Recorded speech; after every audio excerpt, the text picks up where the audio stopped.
Hello students, I am पूजा, आपके English की professor from Augustus education. आज हम देखने वाले हैं Maharashtra state board class 10th English की बुक के यूनिट 1 की फर्स्ट पोएम, जिसका नाम है where the mind is without fear. तो आइए स्टार्ट करते हैं।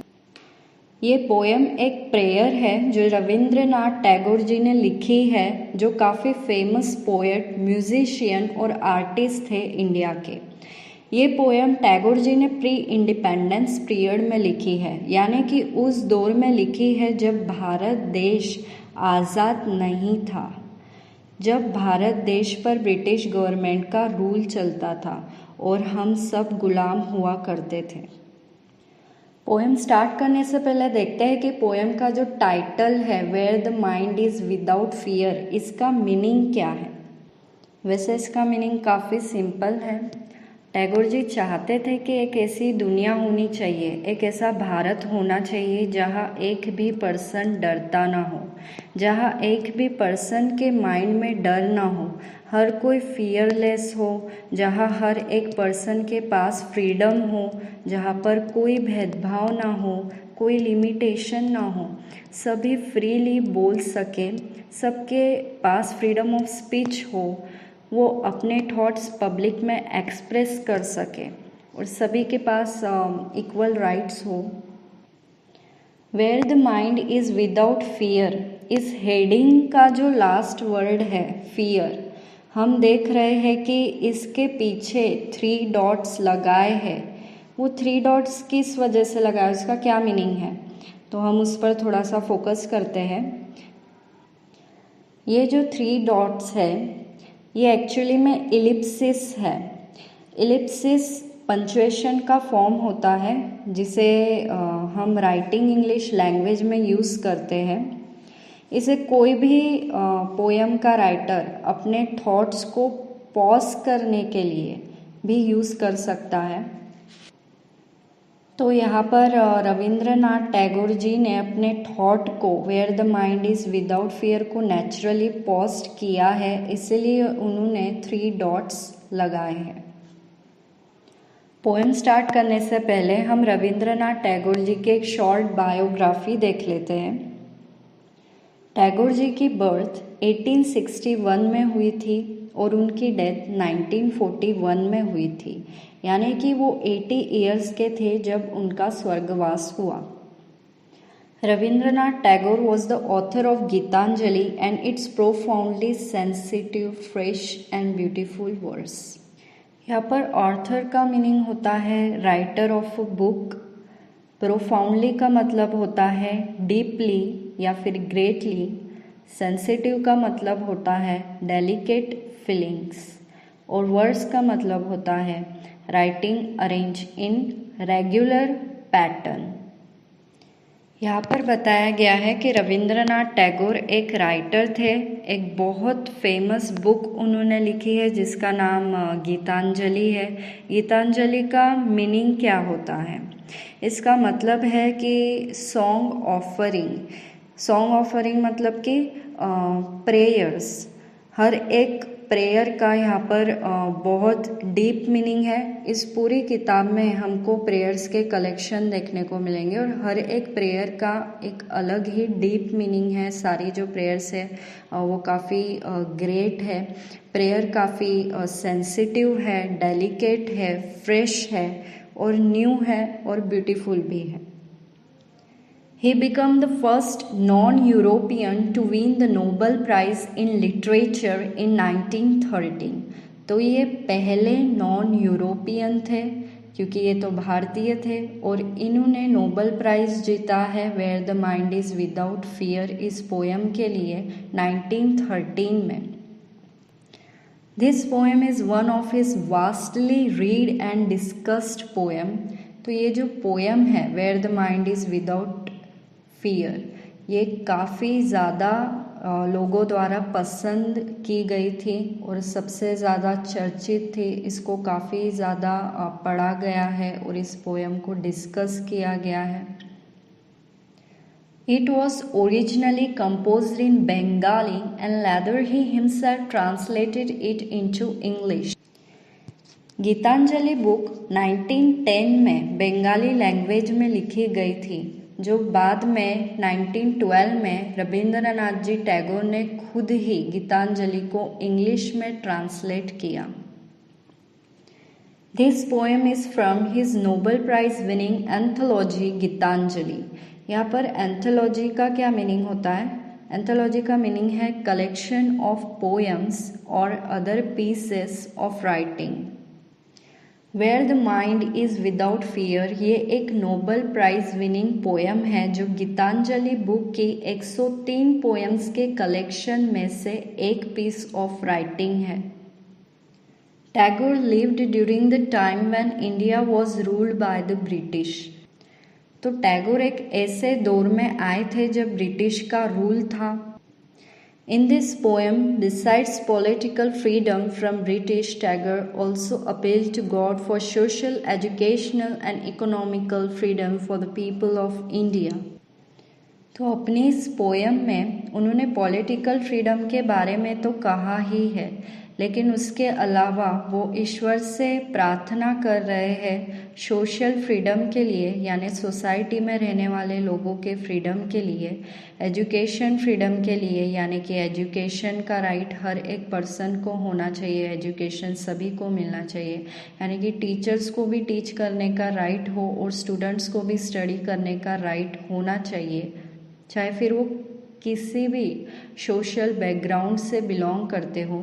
इसके अलावा वो इकोनॉमिक फ्रीडम भी मांग रहे हैं। इकोनॉमिक फ्रीडम का मतलब होता है freedom to produce, trade and consume any goods and services.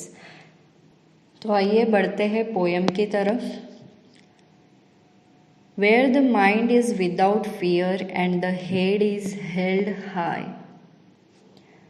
इस लाइन में टैगोर जी कह रहे हैं कि एक ऐसा भारत होना चाहिए जहाँ कोई भी डरता ना हो, किसी के भी माइंड में डर दूर दूर तक ना हो, जहाँ सभी के सर अपने देश की महानता से, फक्र से ऊपर उठे हुए हो, जहाँ किसी को किसी और की गुलामी ना करनी पड़े, ना ही किसी ऊंचे धर्म वाले की, ऊंची जाति वाले की गुलामी करनी पड़े, और ना ही किसी ब्रिटिश की गुलामी करनी पड़े।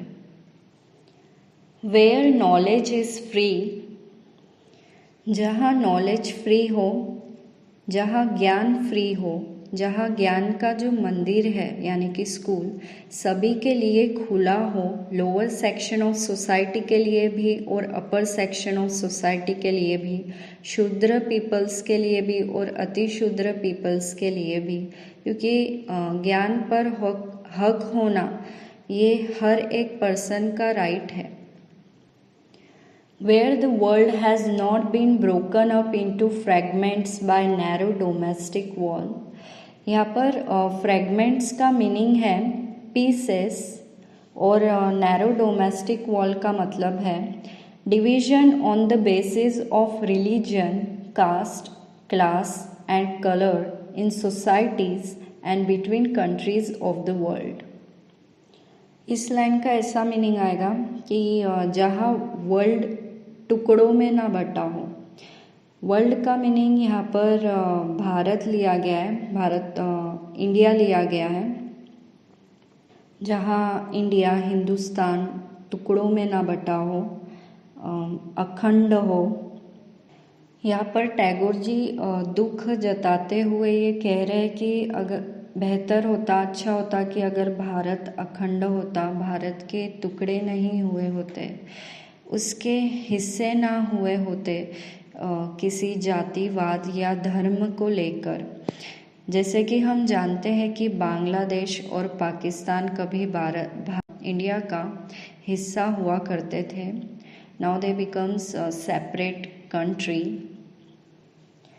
Where words came out from the depth of truth, where tireless striving stretches its arm toward perfection। यहाँ पे टायरलेस स्ट्राइविंग का क्या मीनिंग है? Continuous efforts and struggle.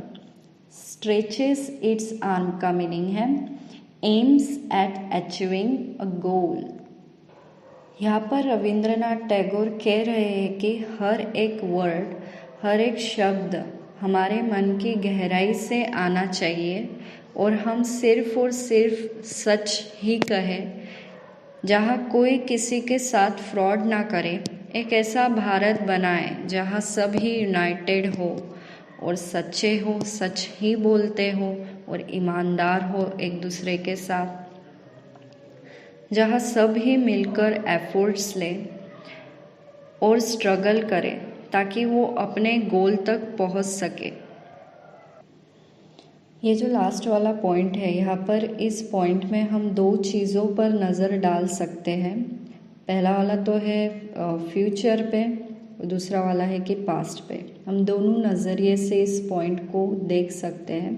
तो सबसे पहले जो है वो फ्यूचर का हम कंसीडर कर कर देखते हैं कि यहाँ पर टैगोर जी का ऐसा कहना भी हो सकता है कि अगर हम सब लोग मिलकर मेहनत करें तो भारत की डेवलपमेंट हम करा सकते हैं और भारत को एक ऐसा देश बना सकते हैं जहाँ सब पढ़े लिखे हो।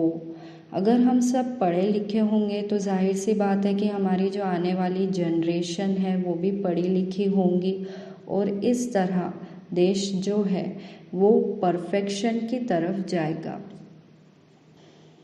और फिर इस पॉइंट को हम दूसरी तरीके से भी इसका मीनिंग निकाल सकते हैं। जैसे कि अगर हम पास्ट की बात करें, जब ये पोएम रविंद्रनाथ टैगोर जी ने बनाई थी तो वो एक ऐसा दौर था जो ब्रिटिश का था। ब्रिटिश गवर्नमेंट हम पर रूल करती थी और हम सब ब्रिटिश के गुलाम थे। वो यहाँ पर ऐसा भी कह सकते हैं कि अगर हम सब लोग यूनाइटेड हो जाए, एक हो जाए और हम मिलकर एफर्ट्स ले, स्ट्रगल करें, मेहनत करें तो हम भारत को आज़ाद करवा सकते हैं, देश को आज़ाद करवा सकते हैं। और देश को आज़ाद करना ही इसका मतलब है कि परफेक्शन के तरफ लेकर जाना। Where the clear stream of reason has not lost its way into the dreary desert sand of dead habits. Dreary deserts का मतलब होता है सुपरस्टिशंस यानी कि अंधविश्वास, और डेड हैबिट्स का मतलब होता है old traditional ritual and customs that are harmful. यहाँ पर पहले तो हम देखते हैं कि क्लियर स्ट्रीम ये क्या है। क्लियर स्ट्रीम मतलब हमारी एक्शन जो हम डेली करते हैं, यानी कि हमारे कर्म अच्छे हैं, हमारी एक्शंस अच्छी है, तो डिफ़िकल्ट से डिफ़िकल्ट सिचुएशन में भी हम अपना रास्ता खुद निकाल सकते हैं।